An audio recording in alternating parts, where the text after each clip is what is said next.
Janasena party అధ్యక్షులు శ్రీ పవన్ కళ్యాణ్ గారికి, అదేవిధంగా జనసేన పార్టీ ప్రధాన కార్యదర్శి అయిన శ్రీ నాగబాబు గారికి నేను మనస్ఫూర్తిగా ధన్యవాదాలు తెలియజేసుకుంటున్నాను. నేను కూడా భీమి నియోజకవర్గంలో ఒక ఇన్ఛార్జ్ గా ఉన్నాను. సీట్ ఆశించాను. సీటు ఇవ్వడానికి మనకి పొత్తులో భాగంగా కొన్ని కారణాల వల్ల అది టీడీపీ పార్టీకి వెళ్ళినప్పుడు 2-3 రోజులు బాధపడ్డాను. కానీ నిజంగా ఇక్కడికి వచ్చి పని చేశాక అక్కడ నాకు కనుక సీటు ఇచ్చి ఉంటే ఇక్కడ నేను ఎందుకు లేదని చెప్పి అక్కడ బాధపడేవాడిని. అలా లేకుండా నాకు పిఠాపురంలో ఒక మంచి ఎలక్షనీరింగ్ అనే కోఆర్డినేటర్ గా నన్ను నియమించినందుకు, నన్ను నమ్మినందుకు నా అధ్యక్షులు, నా గురుదేవైన పవన్ కళ్యాణ్ గారికి, అదేవిధంగా ఇక్కడ ఉండి నువ్వు చెయ్యి నేను చూసుకుంటానని చెప్పి నాకు ధైర్యం ఇచ్చిన శ్రీ నాగబాబు గారికి, అజయ్ గారికి, మర్రెడ్డి శ్రీనివాస్ గారికి, మైదరన్నకి, అదేవిధంగా ముందు గాజువాకలో గత ఎన్నికల్లో మేము తప్పు చేశాం. అంటే అప్పుడు కూడా ప్రజలు పవన్ కళ్యాణ్ గారికి ఓటేయడానికి సిద్ధంగా ఉన్నారు.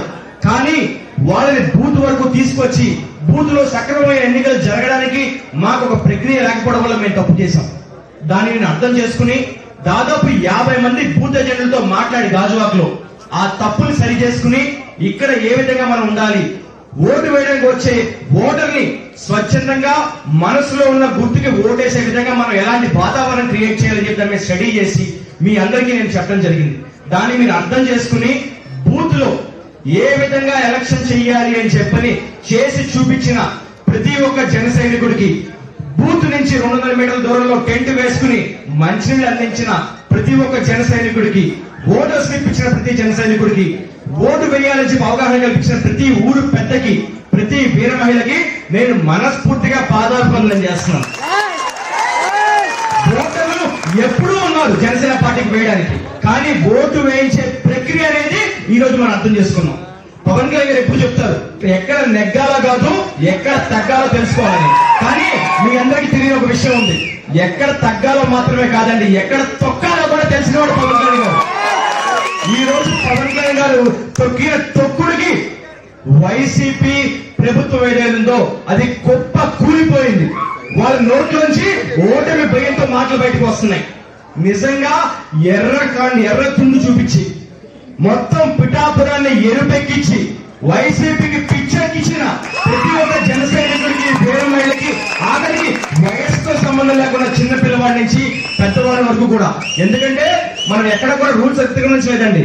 పార్టీ కండువా గాని, పార్టీ సింబల్ గాని, పార్టీ అధ్యక్షుడి పేరు గాని, లేదు పార్టీకి సంబంధించిన సింబల్ గాని చూపిస్తే అప్పుడు తప్పు. కానీ ఎర్రతుండు అనేది నాగబాబు గారు చెప్పినట్టు ఒక శ్రామికుడికి చిహ్నం, ఒక సామాన్యుడికి చిహ్నం.